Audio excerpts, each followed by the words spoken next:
ഒരു കൗൺസിലിംഗ് അല്ലെങ്കിൽ തെറാപ്പി ഒക്കെ എടുക്കുന്ന സമയത്ത് നിങ്ങൾക്ക് നിങ്ങളുടെ തെറാപ്പിസ്റ്റിനോട് ഇഷ്ടം തോന്നാറുണ്ടോ? അങ്ങനെ തോന്നുന്നതിന് ഒരു കാരണമുണ്ട്. ഇത് അൺകോൺഷ്യസ്ലി നടക്കുന്ന ഒരു പ്രോസസ്സാണ്. ഒരു ക്ലയന്റിന് തൻ്റെ തെറാപ്പിസ്റ്റിനെ ഇഷ്ടപ്പെടാനുള്ള ഒരു ചാൻസ് കൂടുതൽ തന്നെയാണ്. കാരണം ഒരു തെറാപ്പിസ്റ്റ് എന്ന് പറയുമ്പോൾ അവർ നിങ്ങളെ നോൺ ജഡ്ജ്മെൻ്റൽ ആയിട്ടാണ് ലിസൺ ചെയ്യുന്നത്. നിങ്ങളുടെ വികാരങ്ങളെ അതേപടി അവർ മനസ്സിലാക്കാൻ വേണ്ടി ശ്രമിക്കും. നിങ്ങൾക്ക് വേണ്ട കെയറിങ്, നിങ്ങൾക്ക് വേണ്ട പരിഗണന അവർ നിങ്ങൾക്ക് നൽകും.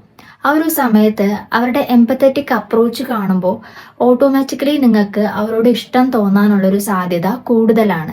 ഇതിനെ സൈക്കോളജിയിൽ ട്രാൻസ്ഫറൻസ് എന്നാണ് പറയുന്നത്. ഒരു തെറാപ്പിസ്റ്റ് നിങ്ങളെ ഒട്ടും വിമർശിക്കാതെ അല്ലെങ്കിൽ അവർ നിങ്ങൾ പറയുന്നത് അതേപടി ലിസൺ ചെയ്യുന്നത് കൊണ്ടാണ് നിങ്ങൾക്ക് അവരോട് ഇങ്ങനെ ഒരു അട്രാക്ഷൻ തോന്നുന്നത്. നിങ്ങളുടെ തെറാപ്പിസ്റ്റ് അത് വളരെ നന്നായിട്ട് തന്നെ അത് മാനേജ് ചെയ്തോളൂ. സോ അത് വെറും ഒരു അട്രാക്ഷൻ മാത്രമാണ് എന്ന് മനസ്സിലാക്കാൻ വേണ്ടിയിട്ട് ശ്രമിക്കുക.